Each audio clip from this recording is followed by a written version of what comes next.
Because we have such an abundance of the turmeric, I am going to be drying the turmeric, and there's a couple of different ways you can go about doing this.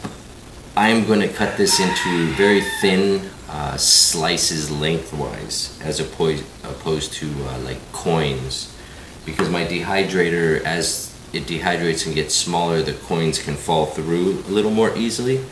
So what I did is I cut a flat edge on this cylindrical piece, as you can see right there. I cut this section here, and that gives me a flat spot to place on the cutting board so it doesn't run away from me, and I can make my slices a little more easily. So there's a turmeric slice that I'll throw in the dehydrator, and we'll dry that down. A mandolin, I think, is the tool. It's a slicing tool that would work really well in this situation. Put your turmeric on top, slice, slice, slice, slice, much quicker. I don't have one. This is what I have, a knife cutting board and sometimes, so I'm using this route. You might even be able to use a food processor. So here's one tray that is completed. As you can see, they're very thinly sliced, they're evenly spread out, they're not piled on top of each other, and that'll just help speed up the dehydrating process. Another great use for turmeric is a dye. If you ever play with it, you're gonna get yellow, turns you yellow. So I got my 4 trays of turmeric all sliced up, and we'll drop them on the dehydrator, and we'll go ahead and start making some dried turmeric, which we will grind down into a powder to make turmeric powder. Now you can do this with papaya, maita, or banana to make your dried bananas, both of which are these crops or things that you can grow that you can end up with an abundance of. So this is a great way of processing it to be able to store it so that you don't have to eat all of it while it's fresh. Well, the Olena is completed its drying process, and just to show you kind of what that looks like and how much it shrunk down, this is one of the full trays. As you can see, there's a lot of space there as the material shrank when the moisture was removed.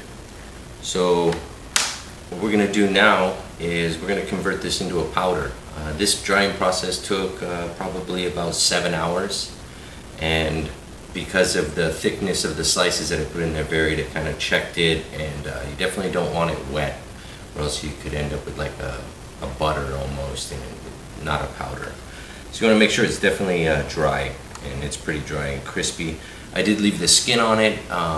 You could remove the skin.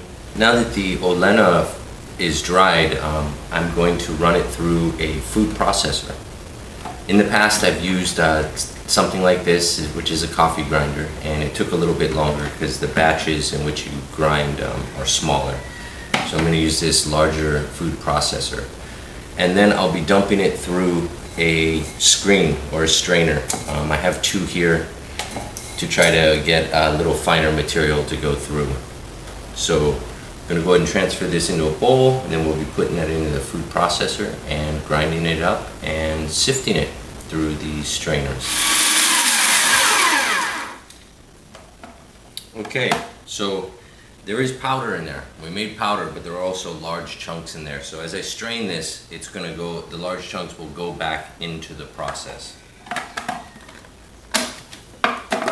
And I got this nifty brush here because this dust gets almost like sticky. I think it's like static electricity, but it sticks to just about everything. So this brush will help clean the surface area, capture all that good stuff that we just made. And this process of making this flour, I suspect could be used using a number of different plants. Banana, papaya, kalo. There are a couple companies on the island that are producing flours. If you live in a place like Anahola or Kekaha, you might be able to build a dry house, kind of like how you would dry fish, a dried fish box or something like that. And because the climates in those areas being a little drier, you may not even need a dehydrator. You just may need to time your harvesting and your processing with a hot streak of weather and be able to dry these things outdoors without needing a dehydrator and using electricity.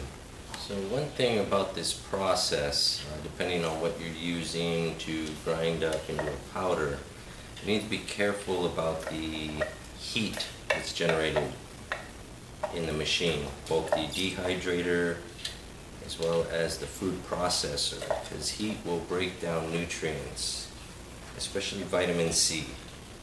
So you don't want to grind it too long. You don't want to have a dehydrator that cooks your food. So it's definitely something to consider when you are purchasing a dehydrator. So I've got a good amount of a turmeric dust chunk mixture in there, and I'm just going to sift it, shake it. The powder should fall through both screens, and we'll be left with the larger particles, which I'll send back through the food processor. I don't know if you can see that, but that's the turmeric powder right there. Now, this could be sifted even finer if you wanted to. You could use something like trusty old nut milk bag, and maybe we'll run it through that to see what happens. But this is a really fine size mesh. So depending on what you're trying to achieve, this is probably enough for storage and using for poultices and mixing in your smoothies and things like that. This, after it dries, so if I took 1 pound of turmeric, which is 16 ounces, and I dehydrated it and grinded it into a powder, at the end what I would end up with is about 1 ounce, 1 dry ounce of turmeric powder. So it's something to keep in mind if you're doing this. There is a lot of loss in the way of water and whatnot. So other methods of preserving your crops, if you have an abundance, pickling, canning, creating fermented foods that can be shelf stable. I don't have any canning experience, so we're not going to do any of that. I have played with some fermented foods and pickling, so we're going to go ahead and make a couple dishes.